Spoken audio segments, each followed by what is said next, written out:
Hello friends, welcome back to my channel. मैं हूं आपकी फ्रेंड वर्षा। फ्रेंड्स, आज की इस वीडियो में हम बीएड एंट्रेंस एग्जाम्स की जो पूरी प्रोसेसिंग है उसके बारे में जानेंगे कि प्रोसेसिंग कैसे होती है, काउंसलिंग किस तरह से की जाती है। तो चलिए फ्रेंड्स, वीडियो को स्टार्ट करते हैं। लेकिन वीडियो को स्टार्ट करने से पहले मेक श्योर कि आपने मेरे चैनल को सब्सक्राइब कर लिया है, और अगर आपने चैनल को सब्सक्राइब कर लिया है तो इस वीडियो को लाइक कीजिए अगर ये वीडियो आपको पसंद आती है तो।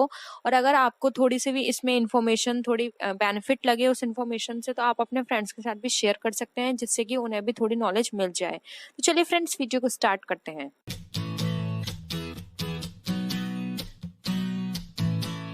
बात करते हैं फ्रेंड्स इसकी काउंसलिंग की, कि इसकी काउंसलिंग किस तरह से होती है। तो बहुत सारे क्वेश्चंस माइंड में आते हैं कि काउंसलिंग किस तरह से की जाती है, क्या प्रोसेसिंग है इसका, किस तरह से अलॉट की जाती हैं सीटें। तो फ्रेंड्स, आज हम इसी के बारे में जानेंगे। इसकी जो काउंसलिंग होती है, यूपी बीएड एंट्रेंस एग्जाम्स की काउंसलिंग, उसमें 3 राउंड होते हैं। First counselling, pool counselling and direct admission. हम जानेंगे कि इन काउंसलिंग के अंदर किस तरह से चॉइसेस गिवन होती हैं। लेकिन इससे पहले हम जान लेते हैं कि हमें ऐसे कौन कौन से रिक्वायरमेंट्स हैं जिनको पहले फुलफिल करना होगा इस काउंसलिंग में जाने से पहले। तो सबसे पहले बात आती है बैंक अकाउंट डिटेल्स की। तो सबसे पहले हमें अपने नाम से या अपने फैमिली में अपने फादर या मदर के नाम से हमारा एक बैंक अकाउंट होना चाहिए। और इसके साथ ही साथ हमें एक जो हमारा अकाउंट होगा उसका नंबर हमें पता होना चाहिए, आईएफएससी कोड उस बैंक का पता होना चाहिए, बैंक का नाम एंड ब्रांच। ये चीज हमें पता होनी चाहिए, क्योंकि इसी के थ्रू हम जो ड्राफ्ट है वो बनवाएंगे, तो हमें ये सब चीजें पता होनी चाहिए। अब हम बात करें कि इसमें जो कैंडिडेट जो अपीयर हो रहे हैं उनको किस तरह से अपने डॉक्यूमेंट जो हैं वो दिखाने होंगे। तो फ्रेंड्स, अगर कोई क्वालिफाइंग स्टूडेंट्स है जो कि अभी कहीं अपीयर है, वहां पे उसका अभी मार्कशीट नहीं मिली है, तो जो भी उसकी जो लास्ट मार्कशीट होगी वहां की उसको कॉपी दिखानी होगी अपनी। और फ्रेंड्स, ये जो कॉपी होगी वो ओरिजिनल मार्कशीट वहाँ पे एक्सेप्ट की जाएगी। तो आपके पास की हो ये ओरिजिनल मार्कशीट जो है वो आपके पास होनी चाहिए। और इसके ही साथ अगर आपके पास कोई किसी भी तरह की कोई भी ओरिजिनल मार्कशीट नहीं है, तो इंटरनेट मार्कशीट जो होती है वो तब तक वहाँ पे एक्सेप्ट नहीं की जाएगी जब तक आप उसे अपने प्रिंसिपल या फिर कॉलेज का या आपके यूनिवर्सिटी का जो रजिस्ट्रार है उसको वेरीफाई ना कर दे, तब तक वो एक्सेप्ट नहीं की जाएगी। तो ये आपको ध्यान देना है कि अगर आपके पास मार्कशीट नहीं है ओरिजिनल, तो आप पहले से अपने यूनिवर्सिटी के प्रिंसिपल या यूनिवर्सिटी के रजिस्ट्रार से उसको वेरीफाई करवा लें।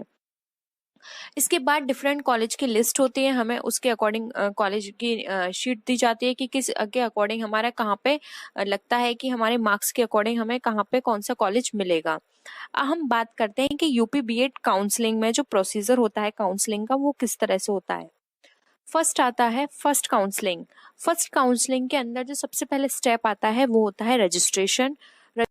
इसमें सबसे पहले हमें जो हमारी स्टेट में हमारी रैंक आई होगी उस रैंक के अकॉर्डिंग हमें वहाँ पे कैटेगराइज किया जाएगा।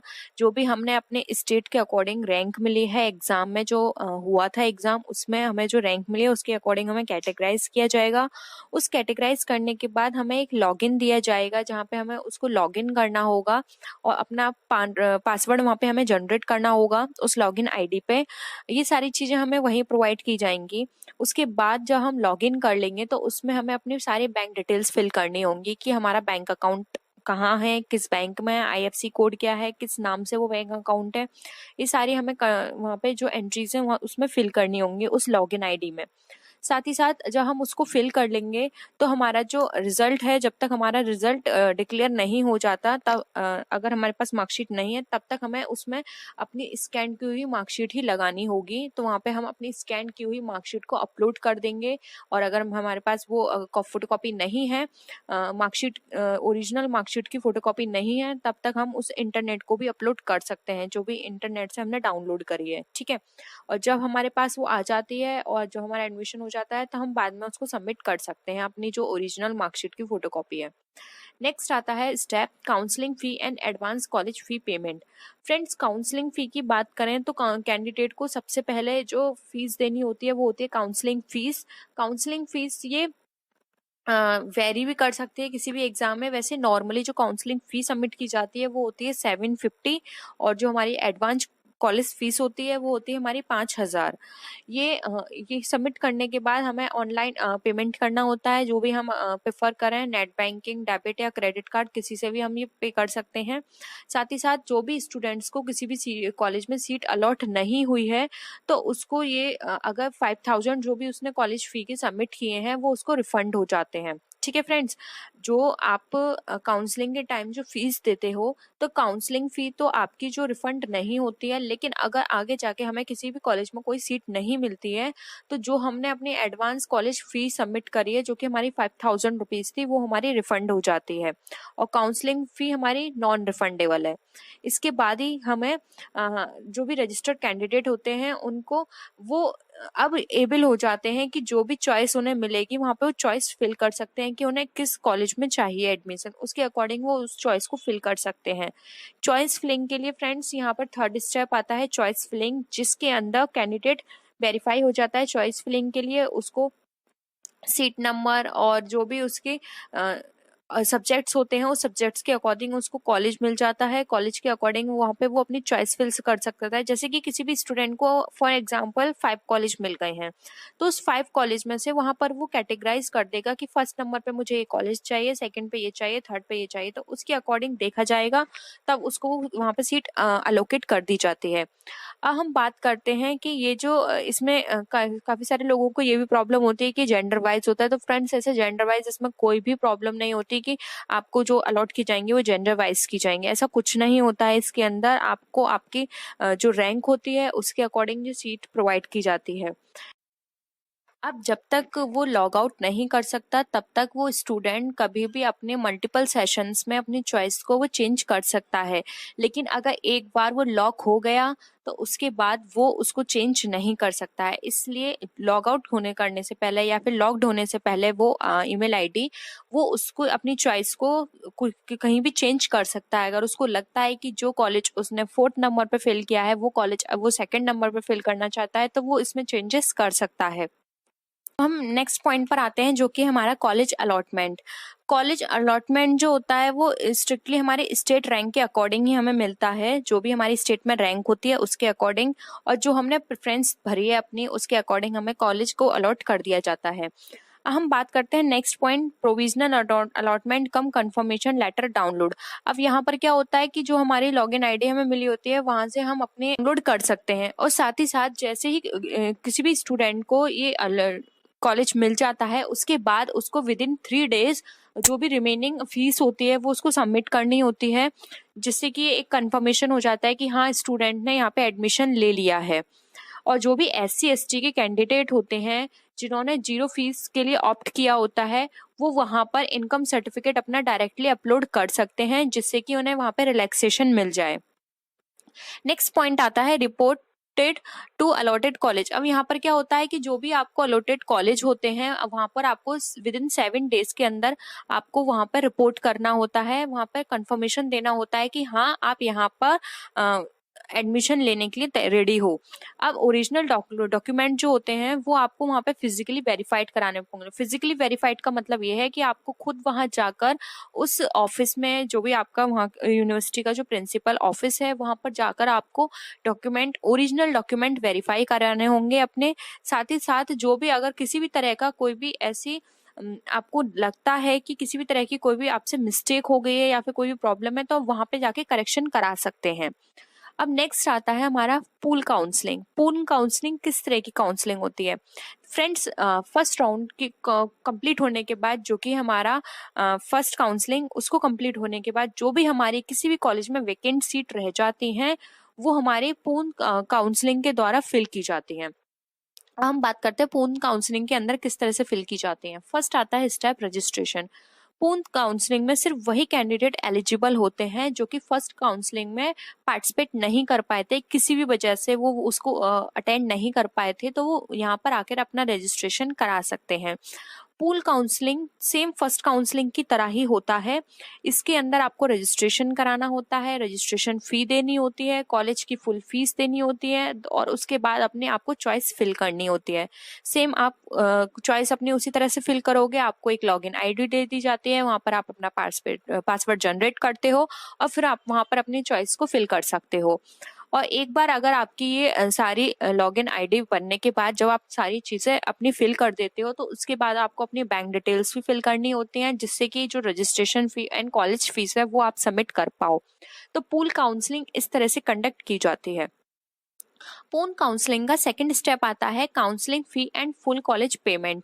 Counselling fee and full college payment के अंदर आपको सेम वही प्रोसेस है, आपको काउंसलिंग फी देनी होती है 750 रुपीज जो है हमारे, जो कि नॉन रिफंडेबल है। और साथ ही साथ आपको अपनी दूसरी फीस भी देनी होती है, जो कि आपकी पड़ती है 5,000 SC ST के लिए है, और जनरल के लिए है ये 51,250 रुपीज, जो कि आपकी ओवरऑल फीस है। तो ये आपको देनी होती है। अगर आपको सीट नहीं मिलती है तो सेम वही है कि आपको ये रिफंड हो जाएगी, लेकिन जो आपने काउंसलिंग फीस सबमिट की है 750 रुपीज, वो आपकी रिफंड नहीं होगी। इसके बाद आता है चॉइस फिलिंग। आप चॉइस फिल कर सकते हो अपनी सीट के अकॉर्डिंग, अपने सब्जेक्ट के अकॉर्डिंग, जो भी आपको लगता है उसके अकॉर्डिंग आप वहाँ पे अपनी चॉइस को फिल कर सकते हैं। नेक्स्ट आता है कॉलेज अलॉटमेंट। अब कॉलेज आपको अलॉट कर दिया जाता है, तो कॉलेज अलॉट करने के सेम वही आपको प्रोसेस है। विद इन 7 days आपको वो कॉलेज ज्वाइन करना होता है। वहाँ पर आपको अपनी प्रेजेंस लगवानी होती है, और आपको वहाँ पे देना होता है कि हाँ आप रेडी हो इस कॉलेज में आने के लिए। नेक्स्ट स्टेप आता है प्रोविजनल अलॉटमेंट कम कंफर्मेशन लेटर डाउनलोड। अब यहाँ पर क्या होता है कि आप एक जो आपको लॉगिन आईडी दी है वहाँ से आप कंफर्मेशन लेटर को डाउनलोड कर सकते हैं, और जो भी आपकी रिमेनिंग फीस जो रह गई है वो आप वहाँ पर जाके सबमिट कर सकते हैं। तो इस तरह से आपकी पूरी काउंसलिंग कंडक्ट की जाती है। नेक्स्ट आता है रिपोर्टेड टू अलॉटेड कॉलेज।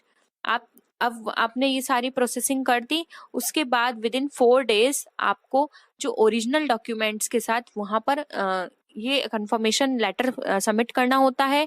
और साथ ही साथ जो भी आप वहाँ के प्रिंसिपल ऑफिस होते हैं वहाँ पे आपको अपना डॉक्यूमेंट वेरिफिकेशन कराना होता है ओरिजिनल डॉक्यूमेंट के साथ, कि ये आपके ओरिजिनल डॉक्यूमेंट है। और अगर उस टाइम तक आपकी जो मार्कशीट नहीं आई थी, जो आपको फोटोकॉपी आपने लगाई थी इंटरनेट की, और अगर आपके पास ओरिजिनल आ जाती है तो आपको वो सारी चीजें वहाँ अपनी शो करनी होती हैं। नेक्स्ट आता है डायरेक्ट एडमिशन। अब हम बात करते हैं कि इस डायरेक्ट एडमिशन के अंदर कौन कौन से कैंडिडेट जो हैं वो एलिजिबल होते हैं। तो इसमें वो वाले कैंडिडेट एलिजिबल होंगे जो कि एडमिट नहीं हुए थे फर्स्ट काउंसलिंग में किसी भी कॉलेज के अंदर। साथ ही साथ पूल काउंसलिंग के अंदर भी उन्हें किसी भी तरह के कॉलेज में एडमिशन नहीं मिला है। थर्ड वो वाले होते हैं जो कि काउंसलिंग प्रोसेस में उन्होंने अब तक पार्टिसिपेशन नहीं किया है, ना ही उन्होंने फर्स्ट काउंसलिंग में पार्टिसिपेशन किया है, ना ही उन्होंने पूल काउंसलिंग में पार्टिसिपेशन किया है। वो लोग डायरेक्ट एडमिशन में एलिजिबल होते हैं।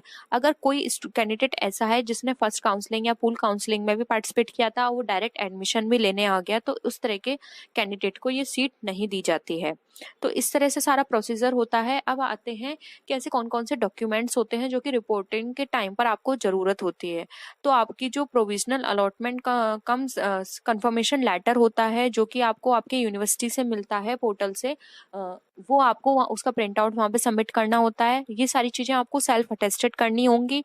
साथ ही साथ आपको एप्लीकेशन फॉर्म जो होता है उसकी कॉपी लगानी होती है, एडमिट कार्ड की कॉपी लगानी होती है, और आपने जितने भी एंट्रेंस एग्जाम्स में मार्क्स स्कोर किए हैं तो वो स्कोर कार्ड आपको लगाना होता है।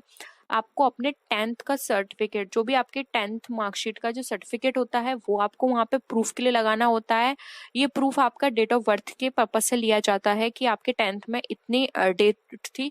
हमेशा 10th की जो डेट ऑफ बर्थ होती है आपकी कंटिन्यू वही चलती है, इसलिए 10th का मार्कशीट आपको लगाना होता है। आपने अब तक जितने भी क्वालिफाइंग एग्जामिनेशन दिए हैं या फिर आप किसी भी एग्जाम में अपीयर हैं, तो आपको वो सारे डॉक्यूमेंट्स लगाने होते हैं। इट मीन्स आपको 10th 12th, आपकी बैचलर डिग्री, आपकी मास्टर डिग्री, आपने जो भी क्वालिफाई किए हैं डिग्री को, जो भी आपने कंप्लीट किए हैं कोर्सेज, वो आपके वहाँ पे सर्टिफिकेट आपको लगाने होते हैं, उनकी फोटोकॉपी। साथ ही साथ आपको अपनी कैटेगरी, जैसे सब कैटेगरी के लगाने होते हैं, जैसे कि कास्ट सर्टिफिकेट है, इनकम सर्टिफिकेट है, और आपको ओरिजिनल आपकी जो फोटो आईडी है जो गवर्नमेंट से इश्यू की गई है वो आपको लगानी होती है, जैसे कि आधार कार्ड हो गया, वोटर आईडी कार्ड हो गया, इस तरह की आपको फोटोकॉपी भी लगानी होती है। तो इस तरह से आपकी पूरी प्रोसेसिंग होती है और ये डॉक्यूमेंट्स आपके लिए जरूरी होते हैं। तो फ्रेंड्स, आई होप आपको समझ आ गया होगा कि जो काउंसलिंग होती है वो किस तरह से की जाती है, क्या प्रोसेस होता है, किस किस तरह के रिक्वायरमेंट्स होती हैं इसमें। तो अगर किसी भी तरह की आपकी कोई प्रॉब्लम हो या आप सजेशन देना चाहते हो, आप नीचे कमेंट सेक्शन में लिख सकते हैं। हम कोशिश करेंगे जल्द से जल्द उसको पूर्ण करने की। तो फ्रेंड्स, नेक्स्ट वीडियो में हम फिर मिलेंगे और विच वीडियोस के साथ। तब तक के लिए बाय बाय।